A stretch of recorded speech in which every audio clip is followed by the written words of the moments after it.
Dear students, ecology में ecological adaptation में हम आज हेलोफाइट्स के बारे में अध्ययन करेंगे। हेलोफाइट्स मतलब लवणोद्भिद।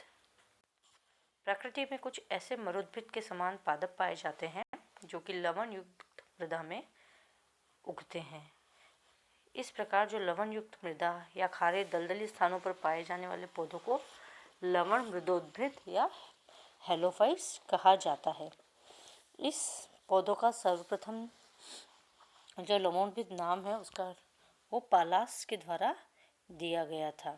उसके बाद स्टोकर ने बताया कि मृदा में जो घुलनशील लवणों की मात्रा है वो 0.5% से अधिक हो जाने पर पौधों के लिए मृदा कारक में लवण की प्रतिशतता महत्वपूर्ण हो जाती है। मतलब अगर पौधों में कंसंट्रेशन ऑफ सॉल्ट 0.5% से ज़्यादा है तो हम जो सॉइल फैक्टर्स हम स्टडी करते हैं, एडेफिक फैक्टर्स हम जो स्टडी करते हैं, जो प्रॉपर्टीज़ ऑफ सॉइल स्टडी करते हैं, उसमें लवणों का अध्ययन करना ज़रूरी हो जाता है।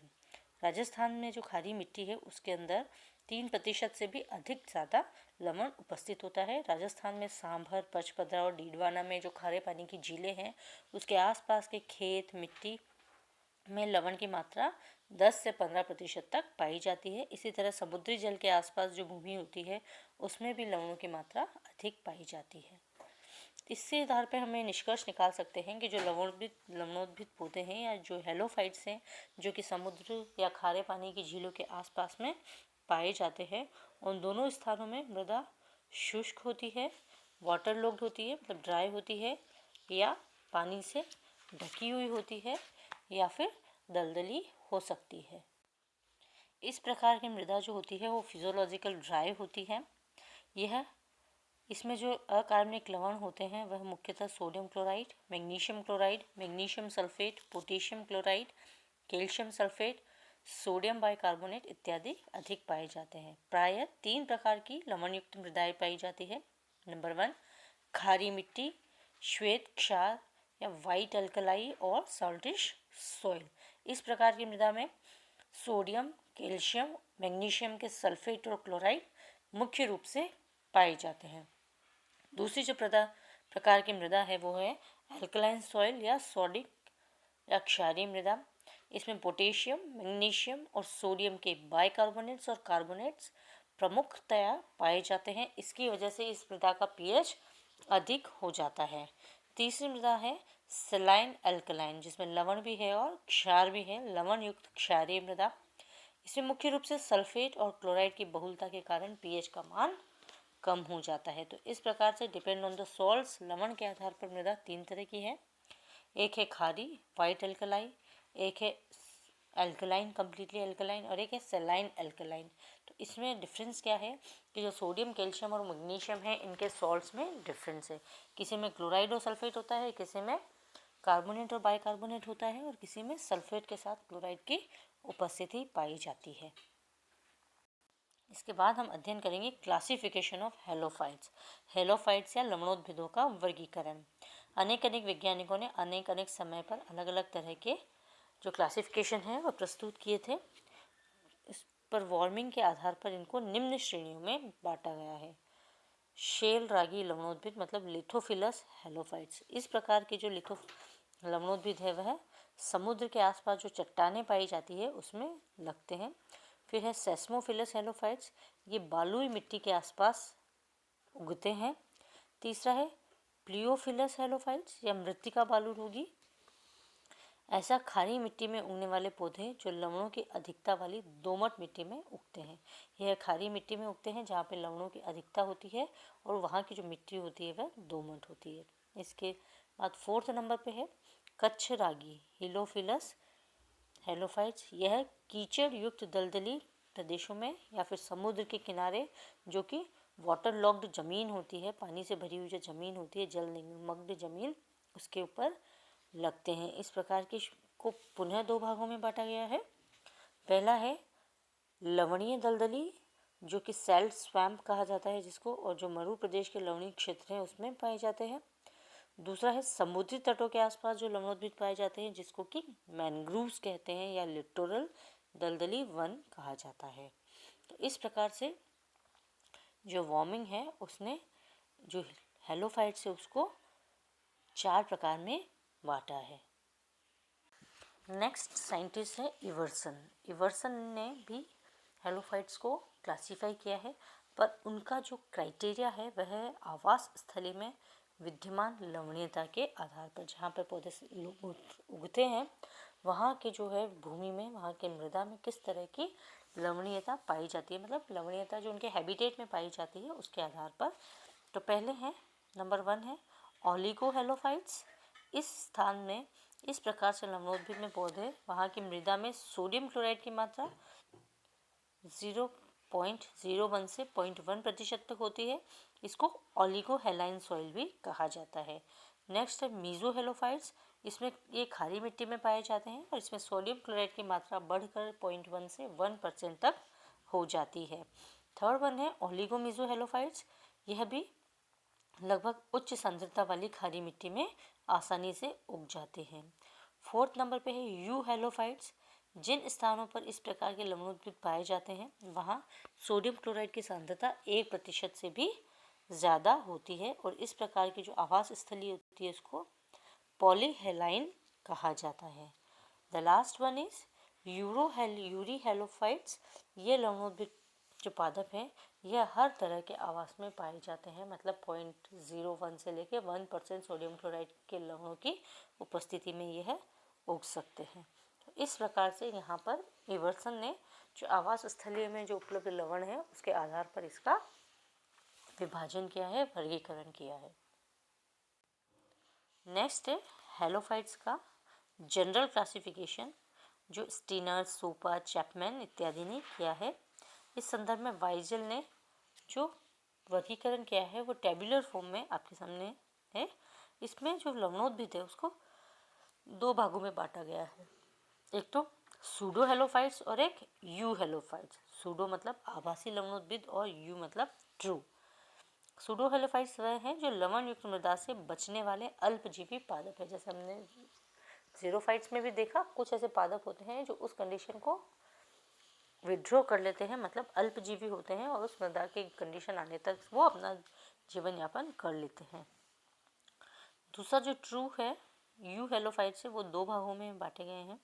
सैलिनिटी रेजिस्टेंस जो लवण प्रतिरोधी होते हैं और दूसरा है लवण की आवश्यकता वाले पादप जिसको लवण की आवश्यकता होती है। जो लवण प्रतिरोधी है वह पुनः 3 भागों में विभाजित है। लवणीयता से बचाव करने वाले, लवणीयता का स्राव करने वाले और लवणीयता सहिष्णु, 3 तरह के हैं। जो पहले पौधे हैं जो लवण ग्रहण नहीं करते हैं और न ही लवण की मात्रा इनकी पत्तियों में संग्रहित होती है, जैसे राइजोफोरा या Prosopis.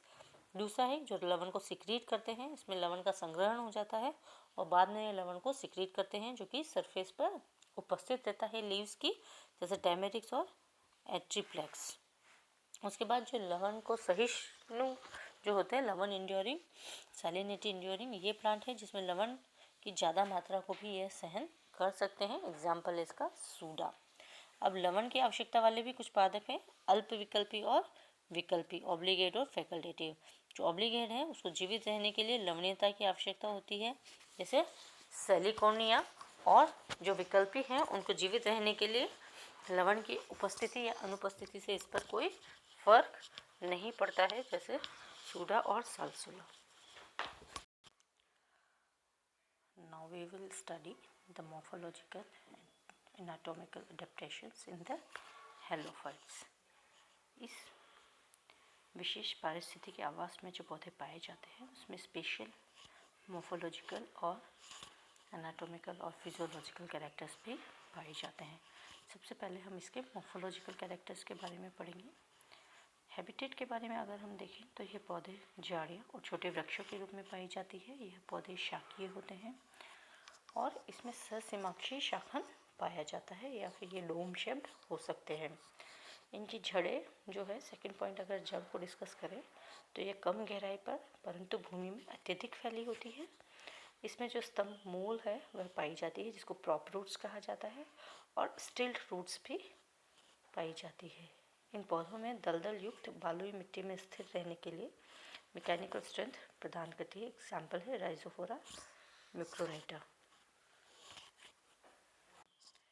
Generally in the mangroves जो वनस्पति है वह लवणोद्भिद पौधे दलदल वाले एरिया में उगते हैं जहाँ पर ऑक्सीजन की कमी होती है सॉइल में, इसीलिए उसकी सप्लाई के लिए इसमें कुछ शाखाएं वर्टिकली डेवलप हो जाती हैं जो कि सॉइल से मार्शी एरिया से बाहर निकल जाती है और इनको जो निगेटिवली जियोट्रॉफिक होती है और इनको प्रॉप रूट्स कहा जाता है। इन रूट्स के अंदर लेंटिसल्स और न्यूमेटोड्स पाए जाते हैं जिसके द्वारा ये जो एटमॉस्फेरिक ऑक्सीजन है उसको एब्जॉर्ब करते हैं।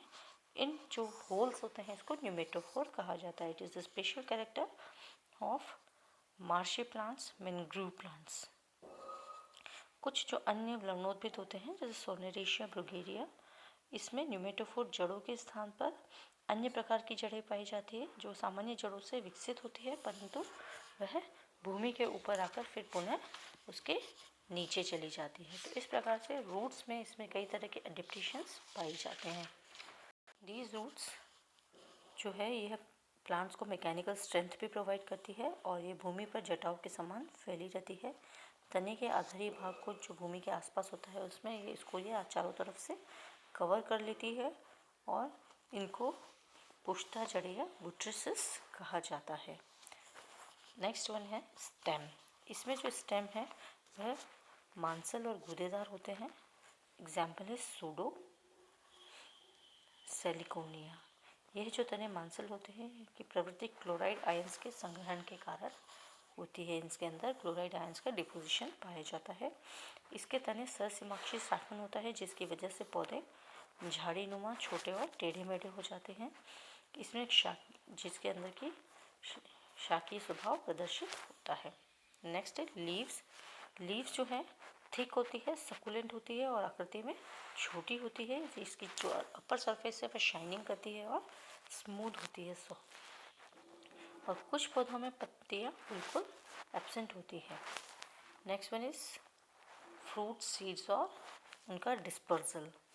जो मैनग्रोव वनस्पति होती है उसके अंदर विकसित फल और बीज प्राय बाहर में हल्के होते हैं, वेट में लाइट होते हैं, इसीलिए इसके अंदर जो बीज है उसके अंदर वायु प्रकोष्ठ पाए जाते हैं, एयर स्पेसेस होती है जिसकी वजह से ये वायु के साथ आराम से डिस्पर्स हो सकते हैं। इसकी बाह्य सतह पर वैक्सी कोटिंग पाई जाती है, तो पौधे से अलग होने के बाद पर अगर ये जल की सतह पर गिरे रहते हैं तो भी ये डैमेज नहीं होते हैं और वहाँ पर सर्वाइव करते हैं और वायु के द्वारा डिस्टेंस प्लेसेस पर ये कैरी करके और जल की धाराओं से एक साथ ये दूर स्थानों पर कैरी करके लेके जा सकते हैं। अनादर इम्पॉर्टेंट फैक्टर इज सजीव प्रजक बीजांकुरण, विविपेरिस टाइप ऑफ जर्मिनेशन इसमें पाया जाता है। विविपेरी है ये मैनग्रोव पौधों का सबसे अधिक इम्पॉर्टेंट लक्षण है। इसमें पौधे बीज जो है पादप शरीर के ऊपर ही अंकुरित हो जाते हैं और उसके बाद वो पृथ्वी पर गिरते हैं।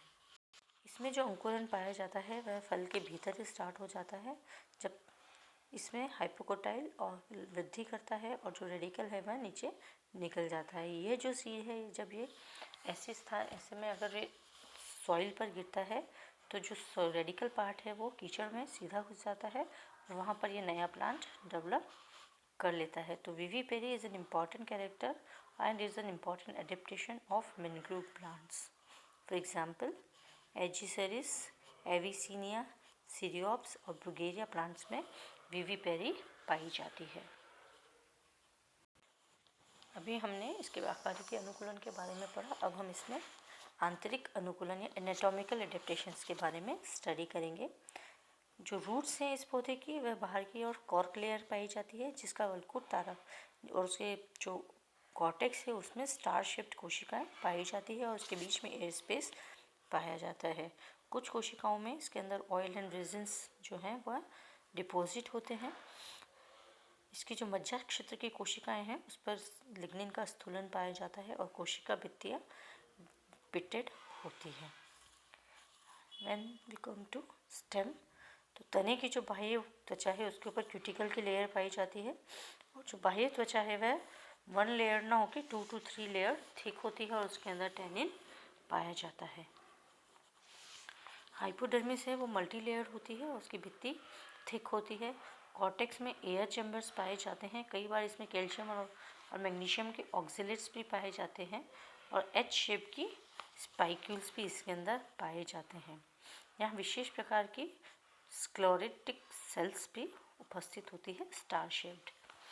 इसके नेक्स्ट आती है पेरिसाइकिल, जो कि स्क्लेरेनकाइमेटस होती है और ये वेस्कुलर बंडल्स को चारों तरफ से प्रॉपरली घेर के रखती है। नेक्स्ट है लीव्स। लीव्स की जो बाह्य त्वचा है वह उस पर भी तने के समान मोटी क्यूटिकल की एक लेयर पाई जाती है और उसके अंदर कैल्शियम ऑक्सीलेट के क्रिस्टल्स पाए जाते हैं। स्टोमेटा है वो संकन होते हैं और लोअर सरफेस ऑफ लीव पर उपस्थित होते हैं। इन सेल्स के अंदर कई बार ऑयल और टैनिन भी पाया जाता है। जो बाह्य त्वचा है, नीचे वाली जो अधिकांश कोशिकाएं मृदुतक होती है और जल की बहुलता वाली होती है और इसके अंदर म्यूसिलेज कोशिका भी पाई जाती है, जिसकी वजह से यह वाटर को होल्ड करके रख सकती है। कुछ पौधों की पत्तियों में ऊपरी सतह पर कॉर्क भी बन जाता है, जो कि थिक सरफेस उसको थिक लुक देता है। तो लवणोद्भिद पौधों में विभिन्न हिस्सों में आंतरिक अनुकूलन लक्षणों के अतिरिक्त जो प्ररोर तंत्र है, वाटर स्टोरेज टिश्यू है, वह भी बहुत पाए जाते हैं। इनकी वजह से इसकी जो कोशिकाएं होती है वह लचीली होती है और भित्तियाँ वह बड़ी आकृति की होती है। क्लोरोफिल कम मात्रा में होता है और इसमें स्टोमेटा भी कम पाए जाते हैं। नेक्स्ट एंड लास्ट है फिजियोलॉजिकल एडेप्टेशंस। इसमें जब हम इसको स्टडी करते हैं तो with the morphological and anatomical adaptation, यहाँ पर इसमें फिजियोलॉजिकल एडेप्टेशंस भी पाए जाते हैं। जस्ट बिकॉज इस पौधों में लवण युक्त जल का अवशोषण करने में कोई कठिनाई नहीं होती है, क्योंकि जड़ें कम गहरी होती है और वाष्पोत्सर्जन की जो दर है वह भी सामान्य से अधिक रहती है। इसमें यह पत्तियों के अंदर salt glands, special salt glands पाई जाती है, जो कि पौधे में सोडियम और क्लोराइड का डिपोजिशन नहीं होने देती है, या तो उनको सिक्रीट कर लेती है या एब्जॉर्ब नहीं करती है, जिसकी वजह से पौधे की पत्तियां नहीं झड़ती हैं। फॉर एग्जांपल टैमेरिक्स, सूडोफ्रूटिकोसा, एविसीनिया, एल्यूट्रॉप्स, इसमें सॉल्ट ग्लैंड्स पाई जाती है। कुछ पौधों में पत्तियां जो है वो सकुलेंट होती है, इस वजह से इसमें जो है सॉल्ट्स का सर्कुलेशन होता रहता है, एक प्लेस पर यह डिपॉजिट नहीं होता है। इन पौधों को अगर दूसरे स्थानों पर लगाया जाए तो मृदा जल में सोडियम लवण नहीं होने के कारण यह अल्पायु होते हैं। यदि मृदा जल में पोटेशियम आयन उपलब्ध हो तो लवणोद्भिद जैसे सोडियम आयन का अवशोषण कम मात्रा में करते हैं और इसकी वजह से इसके अंदर जो सोडियम पोटेशियम बैलेंस है वो बना रहता है। Now lastly, why we study the halophytes and what's the importance of mangrove plants? हमारे देश में जो कुछ डेल्टा प्रदेश हैं जैसे गंगा, गोदावरी और कावेरी, वहाँ पर बहुतायत से मैंग्रोव प्लांट्स ग्रो करते हैं। The most important and well known is Sundarban delta. इसका क्या इम्पोर्टेंस है? नंबर 1, यह उस जो दलदली एरिया है उसको सघन रूप से डेवलप कर लेते हैं, जो कि समुद्री ज्वार से होने वाले भूमि के कटाव को रोकते हैं, सॉइल को बाइंड करके रखते हैं। सेकेंड, वहाँ के लोगों की जो लोकल जो पॉपुलेशन है उसको ईंधन की लकड़ी के रूप में और पशुओं को चारे के रूप में प्लांट्स अवेलेबल रहते हैं। तीसरा है कि कई हैं इसमें से जो वेजिटेबल क्रॉप के रूप में भी काम में ली जाती है और हाउस बिल्डिंग मटेरियल में भी काम में आते हैं। कुछ जो पौधे हैं जैसे साइप्रस और साबूदाना है वह एडिबल होता है, जो कि कंद और प्रकंद उसके काम में आते हैं। द नेक्स्ट वन इज़ जो मैंग्रोव सालसोला है वो मेडिसिनल इम्पॉर्टेंस का होता है, जिसका और कुछ जो है जैसे नाइपर फ्रूटिकेंस उसका अल्कोहल प्रोडक्शन में काम में आता है। इन पौधों में बहुतायत से टैनिन और सॉल्ट डिपोजिशन पाया जाता है, इसकी वजह से ये प्लाईवुड बिजनेस में काम में आता है। तो this is all about the halophytes, another adaptation of plant. I hope you understand the topic.